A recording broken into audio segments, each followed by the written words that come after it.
माँ ये पराठे मैंने बना दिए हैं, आप बस दही निकाल दीजिए। जैसे ही प्रिया की मीठी आवाज रसोई में गूंजी, पूरा घर एक हल्की सी गर्माहट से भर गया। ये घर साधारण था, लेकिन रिश्तों की महक इसे किसी महल से कम नहीं बनाती थी। अरे नहीं बिटिया, तू इतना मत किया कर, तू ही तो इस घर की असली रौनक है। अरे रौनक है तो क्या काम नहीं करूंगी। अरे तो हाँ, काम करने को भी ससुराल भी तो जाना है। क्या मम्मी आप भी ऐसी बातें ना करो सविता, भगवान ने बड़ी नेमत दिया मैं ऐसी बेटी देकर, मेरे पास रहने दो इसे। राधे श्याम अपने तजुर्बे और सादगी में डूबे हुए इंसान थे। उम्र ने उनके कदम धीमे कर दिए थे, लेकिन दिल अभी भी परिवार के लिए उतना ही मजबूत था। उनके साथ खड़ी सविता की मुस्कान घर का स्थिर सहारा थी। पिताजी चाय तैयार है, और आज प्रिया ने शक्कर बिल्कुल सही डाली है। बस इसी बात पर मेरा तो दिल खुश हो गया। हाँ, वैसे तो मैं सब गलत करती रहती हूँ ना। अरे ना ना मेरी बच्ची, तू तो हमेशा अच्छा करती है। सब हंस पड़े। अगले दिन सुबह का समय था, घर में खामोशी थी और रसोई से आती हल्की चाय की खुशबू हवा में तैर रही थी। तभी दरवाजे पर दस्तक हुई। प्रिया जब बाहर आई तो उसके कदम थम गए। काजल दरवाजे पर खड़ी थी, आंखें सूजी हुई, बाल बिखरे हुए और चेहरा जैसे कई रातों से नींद ने उससे रिश्ता तोड़ दिया हो।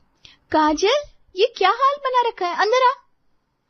प्रिया, प्रिया मैं क्या करूं?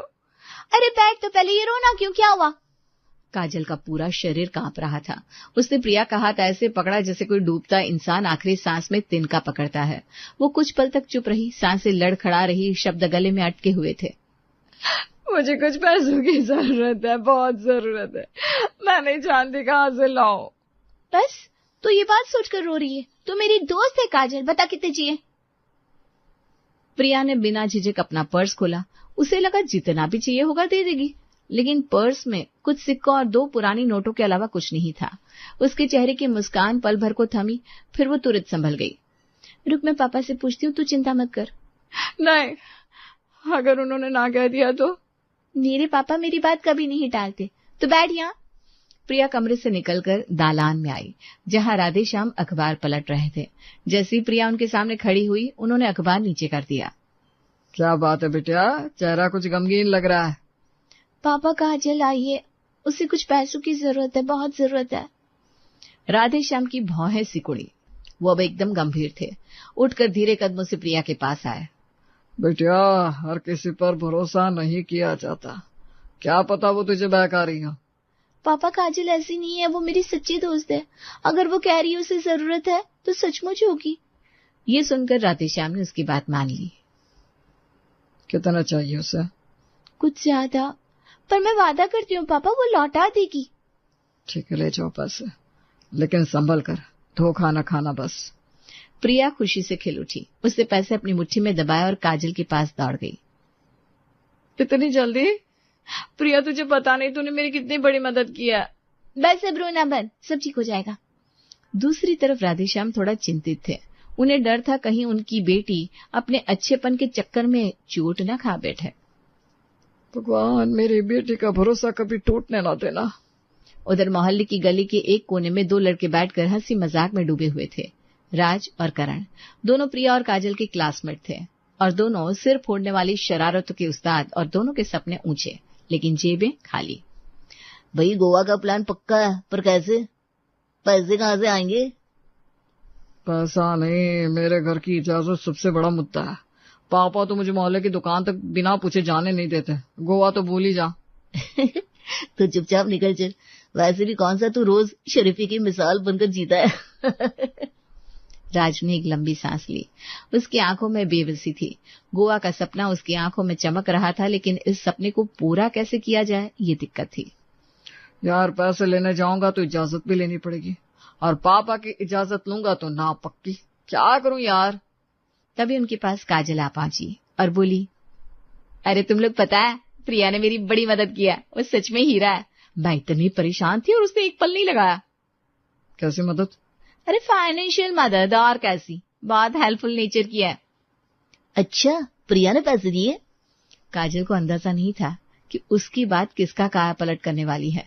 वो तो सिर्फ अपनी दोस्ती की तारीफ गाते हुए चली गई, और जैसे उसका पांव उस मोड़ से गायब हुआ, राज की आंखों में एक अलग ही चमक झल उठी, एक ऐसी चमक जिसमें गोवा का नीला सागर भी था और कुछ और भी। क्या हुआ बे, दिमाग में कौन सा ट्यूबलाइट जल गई? काजल ने कहा ना प्रिया मदद करती है बहुत ज्यादा। हाँ तो फिर गोवा सिर्फ सपना नहीं रहेगा, समझा कर यार। राज की आंखों में चालाकी ऐसे चमक रही थी जैसे रात के अंधेरे में किसी बिल्ली की आंखें चमकती है। राज का चेहरा देखकर यही लगता था कि आज कोई बहुत बड़ा तूफान उठने वाला है। अरे बता भी दे, ये खतरनाक मुस्कान क्यों है तेरे चेहरे पर? हम पीजी छोड़ देते हैं। क्या सिर फिर गया है क्या? पीजी छोड़कर रहेंगे कहाँ? अरे वही जगह जहां अभी काजल गई थी, प्रिया के घर। करण की भौं ऊपर उठी। उसके चेहरे पर ऐसा भाव था जैसे किसी ने उसके सामने कोई किस्सा सुनाया हो जिसमें चांद धरती पर उतर आया हो। ओए तू पागल तो नहीं हो गया? कोई लड़की हमें अपने घर क्यों रहने देगी? प्रिया एकदम भोली है। काजल जिसकी मदद ले सकती है तो हम भी ले सकते हैं। हम कहानी रो रो कर सुनाएंगे और वो हामी भर देगी। गोवा जाने के पैसों का इंतजाम हो जाएगा, समझा? तू यार पूरा शातिर दिखा। अभी क्या देखा है, चल शुरू करते हैं नाटक। दोनों लड़के चेहरे पर पूरी मजबूरी और आवाज में पूरी बेचारगी भरकर प्रिया के दरवाजे पर पहुंचे। ऐसा लग रहा था जैसे दो दुखों की प्रतिमाएं इंसानी रूप में आ गई हो। अरे राजकरण, ये हालत क्यों है? प्रिया, हमें पीछे से निकाल दिया गया है। हाँ, क्योंकि इस बार हमारे पिताजी ने पैसे नहीं भेजे, हम सड़क पर आ गए। प्रिया का दिल मानो किसी ने हाथ से दबा दिया हो। उसकी आंखों में बेचैनी फैल गई। वो हमेशा दूसरों के दर्द को अपना मान लेती थी और आज इन दोनों के आंसू उसके दिल में तूफान मचा गए। अरे भगवान, तुम लोग कहाँ जाओगे? मैं क्या मदद कर सकती हूँ, बताओ। सुना है तुम्हारे घर का ऊपर का कमरा खाली है, अगर कुछ दिन। बस तब तक जब तक हम कुछ और इंतजाम न कर ले। प्रिया के चेहरे पर एकदम उदासी छा गई और उसके साथ एक मदद करने का जज्बा। उसने तुरंत सिर हिलाया और बिना सोच विचार के अंदर दौड़ गई। ऊपर कमरे की बात सुनते ही उसके मदद देने की इच्छा और भी बढ़ गई। पापा, 2 लड़के पीजी से निकाल दिए गए हैं। ऊपर वाला कमरा खाली है, कुछ दिन के लिए रख लेते हैं तो क्या जाता है? राधे श्याम जी का चेहरा अचानक सख्त हो गया। उन्हें यकीन नहीं हुआ कि प्रिया 2 लड़कों को घर में रखने की बात कर रही है। बेटा, लड़कों को घर में रखना ठीक नहीं है और उनकी कहानी मुझे ठीक नहीं लग रही। पापा, वो बेघर हो गया है, कहाँ जाएंगे? आप तो हमेशा कहते थे कि जरूरतमंद की मदद करनी चाहिए। मदद का मतलब यह नहीं कि हर अनजान को घर में घुसा लो। पापा, बस कुछ दिन प्लीज। वो बेचारे लगभग रो रहे थे। घर की सबसे प्यारी बेटी का चेहरा जब भीगता है तो राधेश्याम का कठोर दिल भी मोम सा हो जाता है। वो भले सख्त दिखते हो पर बेटी के आंसू उनकी कमजोरी थे। ठीक है, पर सिर्फ कुछ दिन, और मैं देख रहा हूँ सब। थैंक यू पापा, मैं अभी बताती हूँ उन्हें। राज और करण नीचे ही खड़े थे और उनकी चालाक आंखें आधा जवाब प्रिया के चेहरे से पड़ चुकी थी। जैसे ही वो मुस्कुराकर बाहर आई, दोनों के चेहरों पर नकली आंसुओं की जगह असली खुशी फूट पड़ी। आ जाओ, पापा ने हाँ कर दी है। तुमने हमारी जिंदगी बचा ली प्रिया। हम ये एहसान कभी नहीं भूलेंगे। घर में उनके आने से माहौल नया सा लगने लगा। सविता और शांति दोनों ही दुनियादारी में भूली थीं। लड़कों की कहानी सुनते ही उनका दिल पिघल गया। बेचारे, खाना खाया तुमने? नहीं आंटी, सुबह से एक दाना नहीं खाया। अरे ऐसा कैसे? बैठो, मैं कुछ लाती हूँ। इधर राधेश्याम दूर खड़े दोनों को गौर से देख रहे थे। उनके चेहरे पर वो शक साफ लिखा था जिसे कोई मिटा नहीं सकता। उन्हें लग रहा था कि इन दोनों की कहानी में कुछ तो गड़बड़ है। ये कुछ और ही था, कुछ बनावटी। उधर ऊपर कमरे में बैठे ही राज और करण एक दूसरे को देखकर ऐसे हंस पड़े जैसे कोई बड़ा खेल जीत गए हो। रहने का तो हो गया, खाने का क्या? अरे जैसे अभी खाना वैसे ही खाएंगे। घर की औरतों को थोड़ा सा मक्खन लगाना पड़ेगा, बस खाना खुद दौड़ कर आएगा। मतलब? यानी मीठी बातें, इमोशनल उदास चेहरे। आंटी, आप बिल्कुल मेरी माँ जैसी है। फलाना ठिमकाना, बस देखना कल से थाली खुद आएगी। वैसे भी इस घर की सारी औरतें मुझे दिमाग से पैदल लग रही है। दोनों सविता के पास पहुंचे। आंटी, आप ना हमारी माँ जैसी है। आपकी रोटी में माँ वाला प्यार मिल जाता है। जैसे ये भारी भरकम डायलॉग सविता के कानों में पड़े, उनकी आंखों का कोना अचानक गीला सा हो गया। सालों से वो अपने बेटे राजन के घर लौटने का इंतजार कर रही थी और आज अचानक दो अनजान लड़कों ने उनके दिल का वही कोमल हिस्सा छू लिया था। उनका दिल ऐसे पिघला जैसे गरम रोटी पर मक्खन। अरे बैठो बेटा, मैं तुम्हारे लिए गर्मा गर्म खाना बनाती हूँ। तुम लोग तो भूखे मर गए लगते हो। वो बिना एक सेकंड गंवाए रसोई में घुस गई और खाना बनाकर ले आई। आंटी आपकी रोटी बस वाह, किस्मत में माँ नहीं पर ऊपर वाला आपको हमारे सामने भेज देता है। दोनों के बोल तो ऐसे चलते थे जैसे कोई स्क्रिप्ट राइटर हायर किया हुआ हो। सविता उन पर टूटकर दया दिखाने लगी। काम हो या खाना, वो दोनों को बच्चे समझकर उनका हर काम खुद करने लग गई। राज और करण बहुत खुश थे। ये तो बस शुरुआत है, देखिए आगे क्या होता है। अब निशाना थी शांति, घर की बहू। वो दिन भर अकेली रह जाती थी, काम और जिम्मेदारियों में उलझी हुई। दो जवान लड़कों की मीठी मीठी बातें उसके मन की थकान पर हल्की हल्की मरहम जैसी लगती थी। भाभी अगर आपको बुरा न लगे तो एक कप चाय मिलेगी, सिर ना दर्द से फटा जा रहा है। और भाभी वो जो हमारा टी शर्ट है ना, थोड़ा धुलवा दो ना, कल से पहनने को कुछ भी नहीं है। शांति पहली बार हकलाई पर मना न कर पाई। वो चाय बना देती, कपड़े धो देती और दोनों की तकलीफें सुनते सुनते खुद को भी दयालु महसूस करने लगती। तुम लोग पढ़ाई में इतना थक जाते हो, खाना भी ठीक से नहीं खाते। मैं हूं ना, बता दिया करो मुझे। जी जी जी बिल्कुल। राज और करण कमरे में जाकर ठहाके लगाते थे। शांति भी फंस गई, अब घर में सब सेट। प्रिया तो खुद सोने पर सुहागा थी। राज और करण उसके सामने भूखे होने का नाटक करते तो कभी कभी अपनी जेब के छोटे मोटे पैसे भी थमा देती। ये रख लो, कॉलेज की कैंटीन में कुछ खा लेना। पता नहीं पीजी वाले कैसे लोग थे। धन्यवाद प्रिया, तुम सच में देवी हो।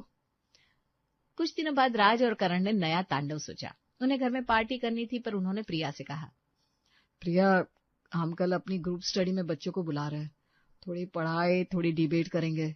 अरे वाह, तो मैं भी साथ में पढ़ लूंगी। राज और करण के चेहरे पर अचानक वो डर आया जैसे किसी चोर को पूछताछ में पकड़ लिया गया हो। नहीं नहीं, ये लड़कों की स्टडी है ना, अलग सेक्शन है, तुम कैसे आ सकती हो। हाँ प्रिया, हमारा माहौल ना थोड़ा अलग होता है, तुम्हारे लिए ठीक नहीं रहेगा, अंकल बुरा मान जाएंगे। अच्छा ठीक है। प्रिया को ये बात चुभी। उसने पहली बार महसूस किया कि ये दोनों कुछ अजीब है। वहीं दूसरी तरफ दालान के कोने में खड़े राधेश्याम पूरे दृश्य को मौन होकर देख रहे थे। रात में जब पढ़ाई के नाम पर होने वाली पार्टी शुरू हुई तो हंसी मजाक की आवाजें उन्हें अंदर ही अंदर बेचैन कर रही थी। ये कौन सी ग्रुप स्टडी है जिसमें इतनी बातें हो रही है, वो भी हंस हंस कर। ऊपर कमरे से स्टडी से ज्यादा मस्ती की आवाजें आ रही थी। ग्लास की टकराने की खनक, जोर की हंसी, तेज म्यूजिक। राधेश्याम का शक और गहरा हो गया। वो चुपचाप अपनी छड़ी उठाते हैं और कमरे की सीढ़ियां चढ़ने लगे। आज मैं सब समझूंगा कि माजरा क्या है। वो कमरे के बाहर खड़े हो गए। अंदर से आवाजें साफ आ रही थी। भाई रोज ऐसा खाना मिलता रहे तो गोवा जाने की क्या जरूरत है। बात तो सही है, मजा आ रहा है भाई। एंजॉय करो, अपना ही घर समझो।